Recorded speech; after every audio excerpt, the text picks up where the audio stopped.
Rabbi.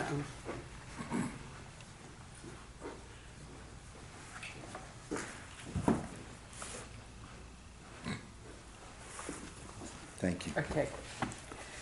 Okay. So, good afternoon, everybody.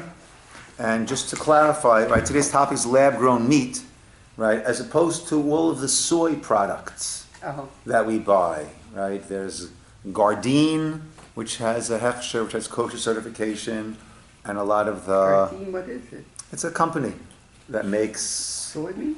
It makes chicken, meatballs, ground beef. That's all Pareve. Also, there's another company that even has the pork or the bacon strips that are kosher Pareve, right? I forgot what it's called. They sell in Costco, the big one, big bag. Okay, so there's a lot of Pareve products that they make to taste like meat. That's one aspect. What we're discussing today is something completely different. Okay. What we're discussing is something that actually began as an experiment for NASA in order to enable astronauts to get their meat nourishment even when they're up there in space. How are they going to do that? So they would grow chicken nuggets without the chicken, right?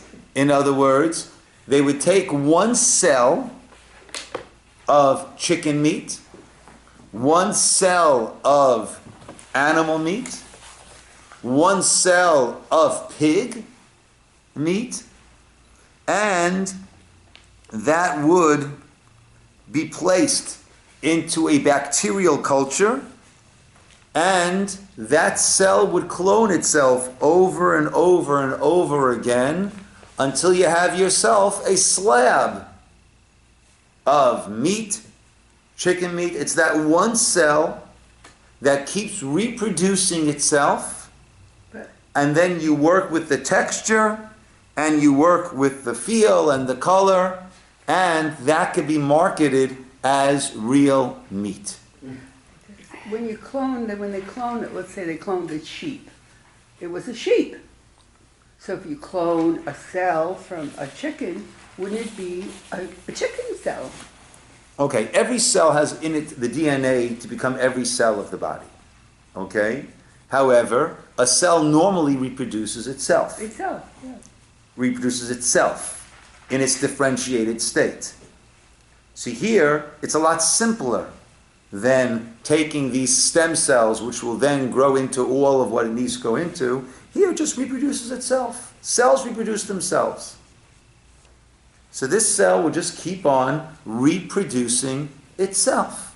You put it into a bacterial culture, it keeps taking in from the nutrients that are outside. The cell gets big enough, it splits. Those cells keep taking in, they get big enough, they split.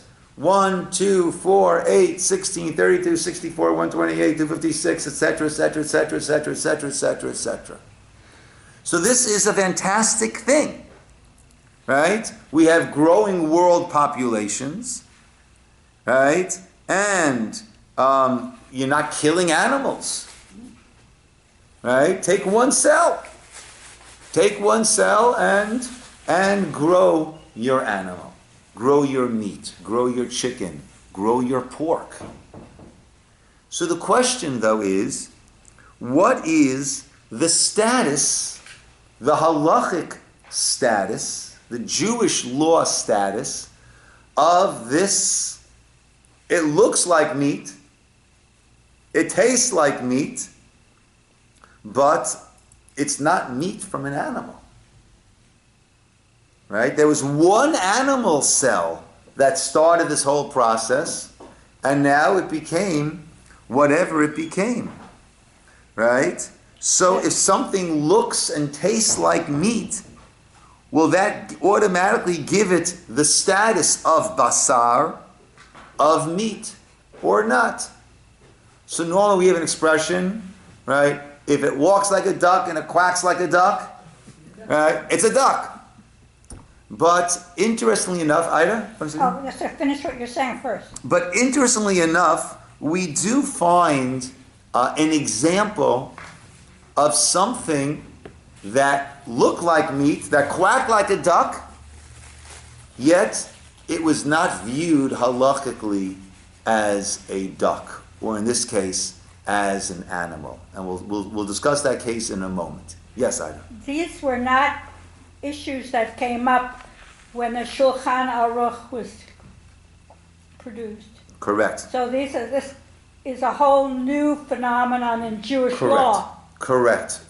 But what we're going to do is take our precedent and take our roots from Shulchan Aruch and apply it to the ever-changing world that we live in. That'll be an interesting thing to do. Yeah, right? And that's what we have to constantly do. Electricity. How do we view electricity when it comes to Shabbos?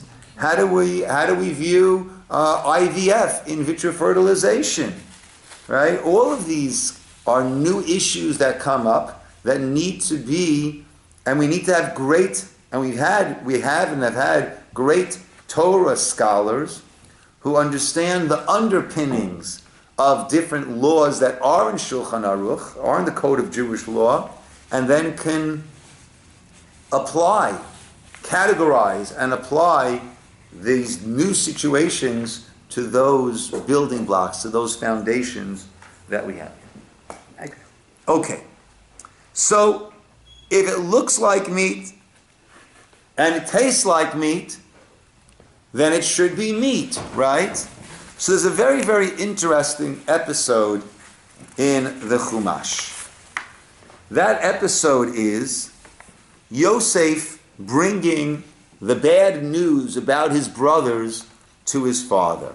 It's the first source that we have, Bereshit 37:2, Lamed Zayin, Pasuk Bet, Ada told Yaakov, these are the generation of Yaakov, Yosef ben Shvas Shana, Yosef was 17 years old, Hayeroa es Echav Betzon, he was a shepherd with his brothers by the flocks, V'hu Na'ar, and he was a lad with the sons of Bilam and Zilpah, the wives of his father, Vayave Yosef, and Yosef brought Dibatam Ra'ah, evil tales, evil reports about his brothers to his father.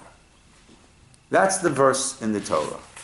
On that, Rashi says, I have it both in Hebrew and English, Kol Ra Shahayaroa Be'echav, B'nei Leah, anything bad that he saw amongst his brothers, the sons of Leah, Hayamagid Laviv, he would go quickly tell his father. Shayu Ochlin Avram min Achai. He told his father that they were eating a limb pulled off from a live animal. And that is absolutely forbidden. That's one of the 7 Noahide mitzvot. Right? A Gentile does not need to shech their meat, doesn't need anything like that. But the animal must be dead. Anything pulled off from the animal whilst it's alive is prohibited. He told his father they were eating Aver min Achai, flesh, a limb from a live animal. He also told his father that they were treating in a degrading manner the sons of Bilah and Zilpah, Likrotan Avadim, to refer to them as slaves. V'chashudim al arayot, and they were suspect when it came to moral issues. Uvishloshot and Laka, Rashi continues that he was wrong in doing this, and in these 3 aspects, he, Yosef, was suffered in the future. First of all, after they sold him, when you think a person is going to be in a very, very confused and unsettled state, when they sat down to eat afterwards, they didn't pull a limb from a live animal. What does the pasuk say they did? They shechted it. They slaughtered it. And on the bad that he spoke about them, that they're calling their brothers slaves, what happened to Yosef? Le'evidim ka Yosef. Yosef was sold as a slave. V'al arayot shesipar aleim, and that they were acting in an immoral manner. V'atisa ishin adonav. He himself was tested with immorality by the wife of Potiphar. And the commentators go to explain why it is, what was it that Yosef saw that he misinterpreted?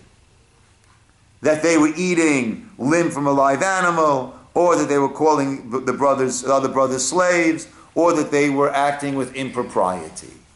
So let's deal with the Aver min hachai, with the limb from the live animal. Some explain with a very interesting halacha that doesn't relate to our issue. Some explain that if the halacha is if one slaughters a cow and there's a calf inside, and then the calf comes out, the calf's alive. That calf is considered to be slaughtered. When the mother was shechted and the calf was an embryo still inside the mother's body, it's called the ben pakua, that animal is considered to be shechted and does not need shechita. So he saw them eating this adult animal, which happened to have been a ben pakua, so they knew it didn't need shechita. He didn't know that, so he assumed that they were eating it improperly. That's one approach. The Shlah HaKodesh, the very bottom source on the first page, I had it only in Hebrew, not in English. I apologize, I couldn't find it in English. He explains, he asks as follows, Eich la'amin zal shiftei ka kedoshim eshartei elyon. Right? Al kol bnei elkim kulam. How can we believe such a thing about the tribes, the sons of Jacob, that they were going to eat Eivim min hachai? Ushamati, and he writes, I heard, Shenimtza v'kovetz yashan einin haya, Avram Avinu asa sefer Yitzira umasro liYitzchak. There's a sefer, a Kabbalistic book called Sefer Yitzira, the book of formation, the book of creation. And that tells there how one who's on a high Kabbalistic level can create animals. Stories are told that the Maharal of Prague had a golem, created a person to protect the Jews from the mobs of Christians that were planting blood goblet, caskets of blood to say the blood libel. So there's something called the Sefer Yitzira that Avram Avinu had, that Abraham had, and he gave it to Yitzchak, and Yitzchak gave it to Yaakov, and Yaakov gave it to his children, who were of a higher level. These secrets only passed over very selectively in each generation to those who are worthy of it. Al Cain, therefore, it was given over to the sons of Leah.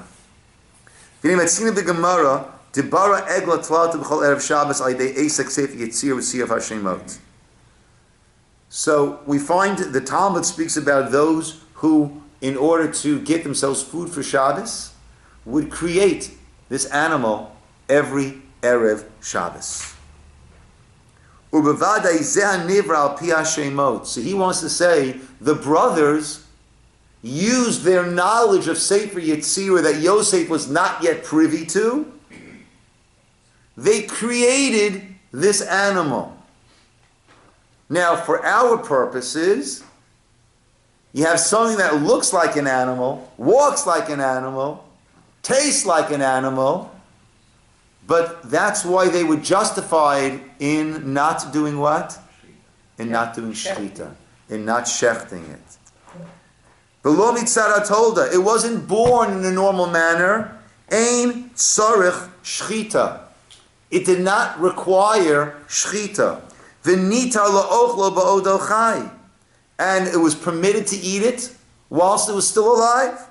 The kach asu ashvatim, and that's what the brothers had done. The Yosef yada, Yosef didn't know about this, and he thought this was a regular animal born from a mother animal and a father animal, the good old-fashioned way.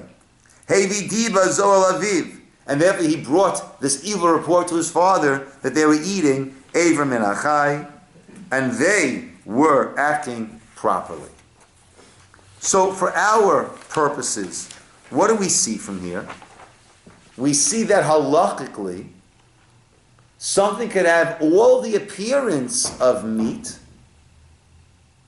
but if it was not born in a normal fashion, it does not have the halacha of meat.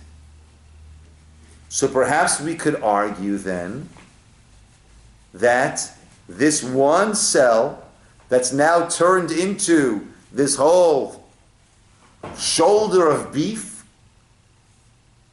or this big pork, I don't know what you call it, right? Bacon, right? This nice Pork loin.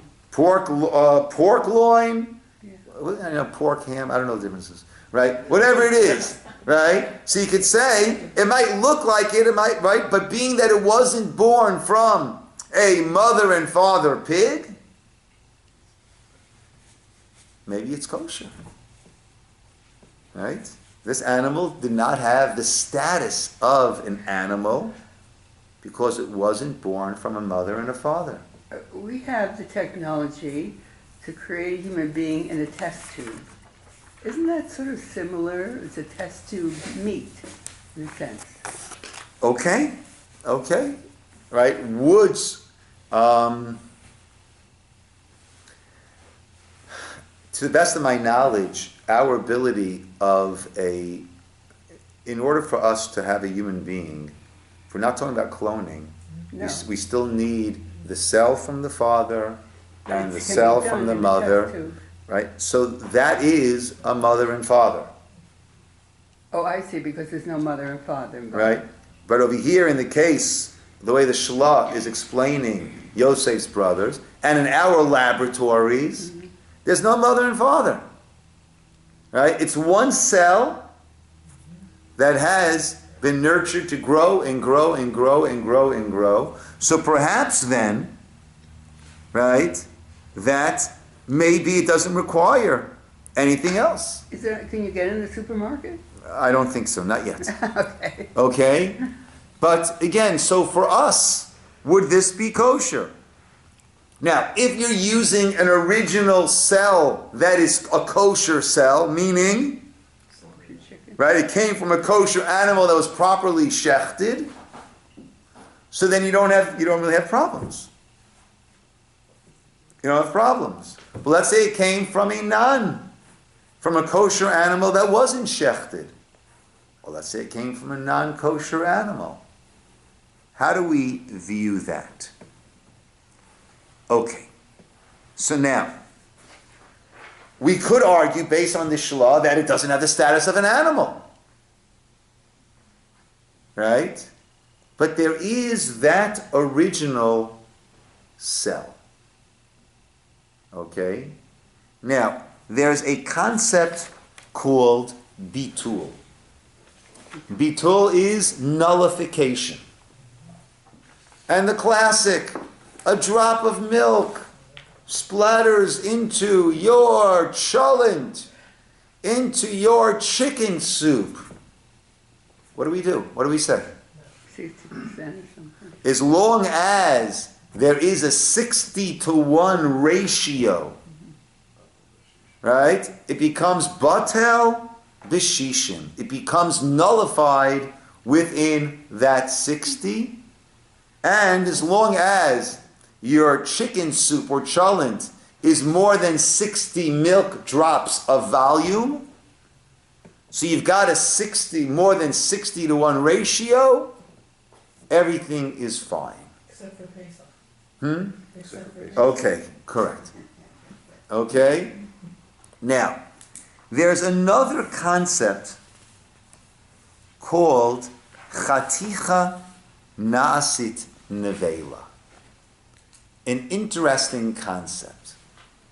Right? So at first glance we might say, well, this is all permitted, right? Except for, what's our problem though? We got this big flank of beef now. What's our problem? That one cell. That one cell is completely batel. There are millions of cells now against that original cell. So therefore, we could continue to argue and say, even though that original cell might have come from a pig, or from a not shechted, not properly slaughtered cow, everything that grew afterwards nullifies that, and we're good to go. Except, it's never that simple, right? There's a concept called chaticha na'asit nevela. The piece itself becomes prohibited. And let me explain. We'll see it in a second. Oh, let's learn it inside. This is according to the Shulchan Aruch, second side of the source sheet. Nafal chalav letoch kedera shel basar. First case is simple. Have it both in Hebrew and English, up and below. A drop of milk falls into a meat pot. Toa min hachaticha shenofel le'achalav. We taste that piece of meat that the milk fell onto. Now, how can you taste it? You would get a non-Jewish chef to taste it for you. In ein batam chalav, hakol mutar. If there is no taste of milk, it's all permitted. Vim yesh b'chaticha mitimat chalav. But if that piece of meat now has a taste of milk, nesra oto chaticha. That piece becomes prohibited. The Rama puts in uladidan. The way that we do it, ain't someone of the kochavim. We don't rely on the taste of this non-Jewish chef. Be'inan shishim b'chaticha. You need to have a volume of 60 in that piece of meat, vis-a-vis that drop of milk that fell onto it. V'im lav kula asura. Now, if you don't have 60 to 1 meat to drop, now we say that whole piece of meat now has become a chaticha de isura. It's become a piece that is prohibited. So now when I have to assess the volume of that whole pot of meatballs, I'm no longer assessing the pot of meatballs versus the drop of milk. Rather, I'm assessing the pot of meatballs versus the meatball. That whole meatball, which didn't have 60 to 1 of meat, now that whole thing becomes a piece of prohibited meat. But it's the whole part of the one meatball.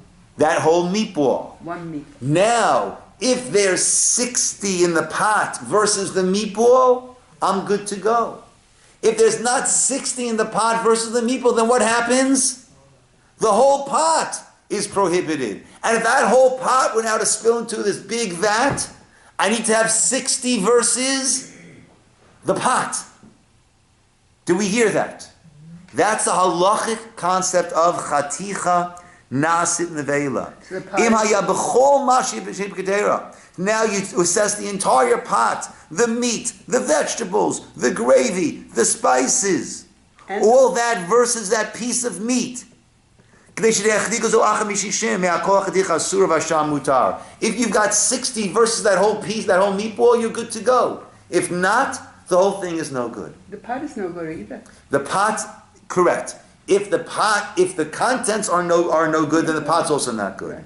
But the idea is that we don't keep assessing 60 versus that original drop of milk. If the drop of milk fell into the big pot, into the gravy, so then what am I going to assess? The whole pot versus. But we're talking about over here where I've got different opinions. Either I've got an iceberg sticking out, or I got another piece on top. Right here, and then I have, may I? Yeah. Another piece on top. So it's not really in all the gravy. And it falls onto this. If there's 60 here, I'm okay. If there's not 60 here and then this got mixed in, what do I need now? 60 of the pot versus this entire piece. How is this going to relate to us now? Let's come back to us. So we've got this flank of beef. Originally there was one cell there. Okay? So we want to say, well, you've gotten a lot more than 60 versus that cell. So we should say it becomes nullified. And everything is allowed. But the question is, how do we view this cell that keeps multiplying? Meaning, there was 1. And then there was 2. So let's say that 1 now became 2. So it's not batel, right? And now 2 becomes 4. That's not batel, right? So what happens? Chatika nasat nevela, we could argue and say, well, now the 2 are usher. Now the 4 are usher. Now the 8, 16, 32, etc., etc., etc. We never had a 1. We never had a shiur. We never had the right amount. We never had a 1, a 60 to 1 to nullify it. So that all really depends on how we view this multiplication process that's going on. Okay, so once again, so either we're using, I'm sorry, one other important fact that I didn't get to yet. Look at the second over here, 92.4. When do we say this concept of chaticha nasit nevela? Lo amru chaticha atzma nasit nevela el b'basa b'chalav. The Shulchan Aruch, Rav Yosef Karo's opinion is, when do we say that the whole thing becomes a chaticha de isura, a piece of prohibition? That's only the basa b'chalav. That's only specifically in the case of milk and meat getting mixed. But not by other prohibitions. Meaning, if a pig ball or a drop from pig, right? Someone's making a nice pig soup, and that splatters into my meatballs, they are not going to say that. It's a cooperative kitchen. Why is that? Right? Why is that? Ein serech, right? Why is that? Because is milk permitted? Yeah. Is meat permitted? Yeah. What's the problem? When they come together, this now has become a prohibited mixture. That's why we say that whole meatball becomes a whole prohibited meatball. But let's say a drop of non-kosher gravy fell onto the meatball. And I don't have 60 over there. But I haven't created any new isur, any new prohibition. I've got a drop of non-kosher gravy on this meatball. It's not going to turn the whole meatball into a piece of isur. I can't eat just this meatball, but it hasn't changed the status, the identity of this meatball. When it's milk and meat, it's become a whole new status. A status of basa b'chalav, milk-meat combo. That's a whole new status. However, the Ramah, Rav Moshe Isserles, okay, remember, Rav Yosef Karo wrote the Shulchan Aruch, he's writing this in Tzfat. At the same time that he's doing this in the 16th century, in Eastern Europe, Rav Moshe Isserles is writing his Shulchan Aruch, his code of Jewish law.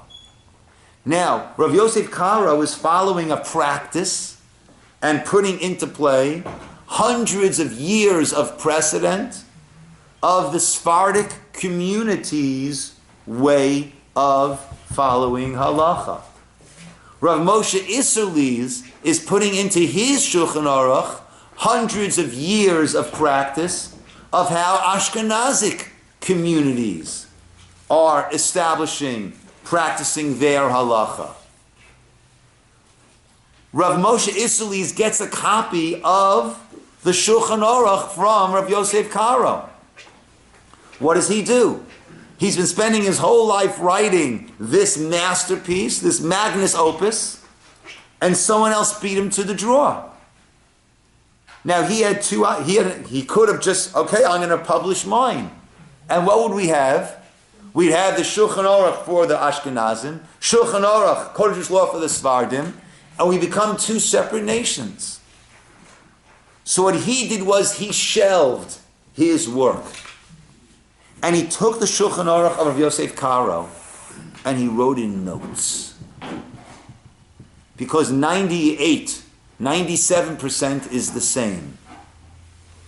But there are some times where it's different. Here's an example. He writes, V'yesh omrim, and there are those that say, Meaning the Ashkenazic community's approach has been Damrina b'kol ha'isurim chaticha nasit nevela. By every type of isur, every type of prohibition, we say the whole piece becomes prohibited. So let's double back now. If we started with a kosher cell, where are we at? It should be fine. The kosher cell is kosher, meaning from a kosher animal that was properly shechted. You were allowed to eat that cell. Now in a laboratory, that cell divides. You have yourself now a sirloin steak. Enjoy it. If you started with a non-kosher cell, well, that was one. Now I've got 1 billion. So I could say nullification. According to the Shulchan Aruch, it would seem that this is not meat and milk, so there's going to be nullification no matter what. We're not going to say chaticha nasit nevela. According to the Ashkenazic approach, the first one split into 2. Right?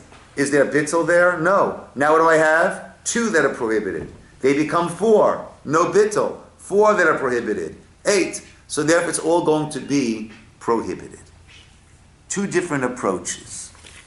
However, let's understand how we view the splitting of these cells. Right? At first glance we say it's 2 of the same cell. But in order for them to keep multiplying, they need to go into a culture, which they feed off of that culture. What is that culture made of? Different substances. Some that might be kosher, some that might not be kosher. Now let's assume that it's a plant-based culture, and therefore it's all kosher. So the cells feed from that culture, they get big enough. What do? They don't just get a bigger pair of pants. What do? They split into 2 smaller cells, which then feed off the culture, and they split, and so on and so on. Now, there are different approaches. How do we view this feeding system? I could say a cow eats grass. Right? And it gets bigger, and it grows. When we slaughter the cow, are we slaughtering the cow in grass? No, we're slaughtering the cow. Right? So we're saying the cow, right? The cow is the cow. So too over here, I would say the cell brought in this outside culture, but it remains the cell. And therefore, we'll never get past this non-kosher cell. It's a non-kosher cell that has multiplied. There's another way of looking at it, in which case this would not be allowed. There's another way of looking at it. This is not a cow. This is a cell. All I've got here is meat cell plus plant culture. It's a mixture of 2 substances. The cow ingested the grass and it turned it into cow. Here, I've got a mixture of cell and plant substance. So when I keep adding it up, I've got a lot more of this new cell and plant substance than my original cell. And therefore, according to the Sfardim, according to Rav Yosef Karo, that we don't say chaticha nasit nevela, we only say that when it comes to milk and meat. According to the Sfardim, perhaps this would be allowed.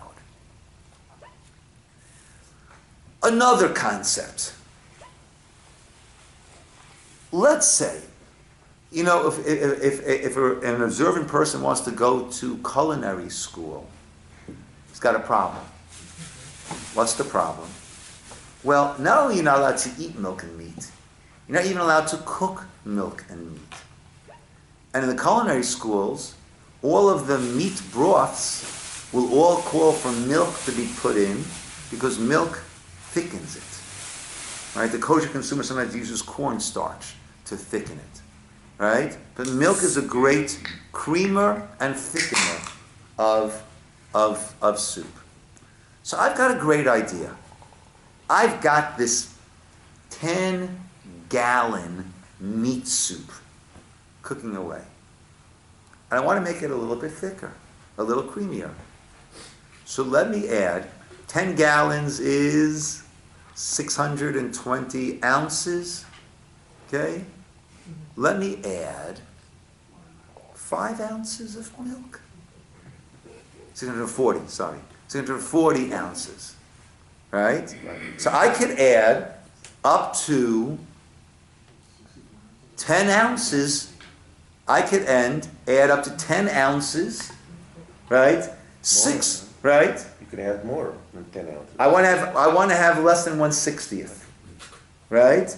So if I add 10 ounces of milk to my 640 ounces of meat soup, is it kosher? Yes. It's batel, it's nullified. Right? So let me do that. Why can't we add a little bit of milk? A lot less than 1/60th, no concerns, and make our soup a lot creamier, right? So Rambam, right, the third source on the second page. Rambam, Maimonides, Laws of Forbidden Foods. Aser levatel isurin shel Torah lechatchila. If something falls in, it falls in. But you can't go and add in something that's prohibited knowing that I've got less than the requisite 60-1, and therefore it's okay. You cannot. It's forbidden to nullify a substance. Vim bitel, if you did it, hareza mutar. It is nullified. But the sages don't want you doing this. So they penalized you. And they said, it's all prohibited. And Rama says, it seems to me it's a kanas for the person who did it and for the person for whom it was done. Okay? So over here, do we have an issue? If they, let's say, if we're going according to the Svardim, according to the Shulchan Aruch, right? So it doesn't become asur by itself. Yes, but they are intentionally nullifying this. So that's not going to be an issue because they're not doing it for the Jewish consumer. The Jewish consumer is a very small fraction of the general consumers. So even though they shouldn't have done it, and if it's a Jewish company, you shouldn't do it. And if you do it, a Jewish company can't do it. But a non-Jewish company, that will not be a problem of intentionally nullifying a substance. Very interesting. Star K gives a hechsher, I believe, or many will give a hechsher for 100% pure orange juice, manufactured without supervision. Now, why? Well, what might the problem be? What's wrong with orange juice? Other equipment. The equipment might have been used for grape juice, for things which are not kosher for us. However, the argument is that the first run of the equipment will basically kosherize it. Right? Because the general rule is kabolo kach polto. However it got in, that's how it goes out. Right? You want to kosher the oven? Right? Well, things weren't actually against the walls of the oven. It's not like a pot. Right? But hot heat was in there, maybe non-kosher. Well, the highest you run your oven is 450 for an hour. So run it for 450 for an hour. However it goes in, it goes out. So however the grape juice might have gone in, the first run of the orange juice will take it out. So from then on, we're good. What's the problem, though? I have that first batch. Well, that first batch gets mixed up with so much others that it's going to become nullified. But you're not allowed to go ahead and intentionally nullify. Tropicana is not intentionally nullifying so that the Jewish community in Irvine will buy their orange juice. They're not doing it for us. Right? Tropicana actually has a hechsher, so it's not relevant. But a company that doesn't, they're not doing it for us. So again, the issue of intentionally nullifying is not going to be a problem over here. So let's just review. If we started off with a kosher cell and it multiplied, everything should be fine. Started with a non-kosher cell, it'll depend. If we say that before it becomes nullified, each part of it becomes a new piece of that prohibition, so one that was usher became two that was usher, became four that was usher, and it keeps on going. That's like the Ramah, that each one becomes its new essence of Isur. But according to the Shulchan Aruch, right, it should be considered to be batel, annulled by the constant multiplication. That you had that one original cell of that non-kosher animal from the pig, or from the cow that wasn't slaughtered, and now you've got all these new cells, and that are coming from all that culture that it's taking in, and we're good, except for another concept. This is a concept that comes up in the kosher cheeses, right? There's something called the davar hama'amid. There are certain things that don't become batel, that don't become nullified, even though you've got a lot more than 60 to 1 there.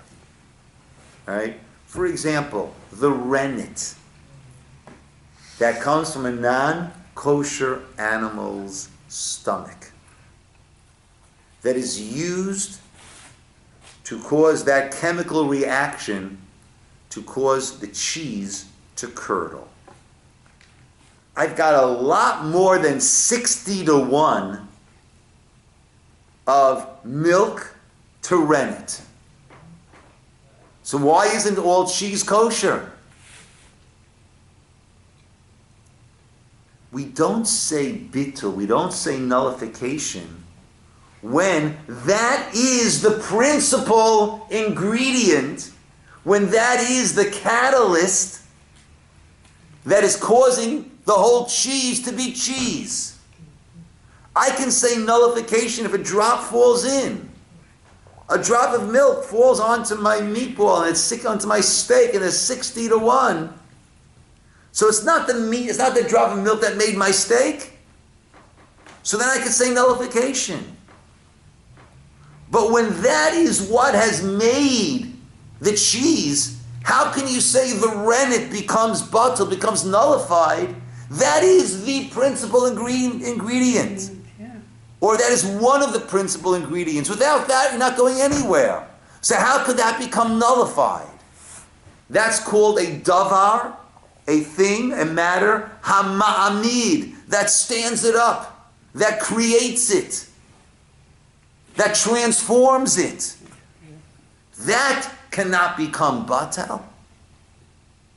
How does that apply in our case? Oh, this is not cheese, this is a meat. This is meat.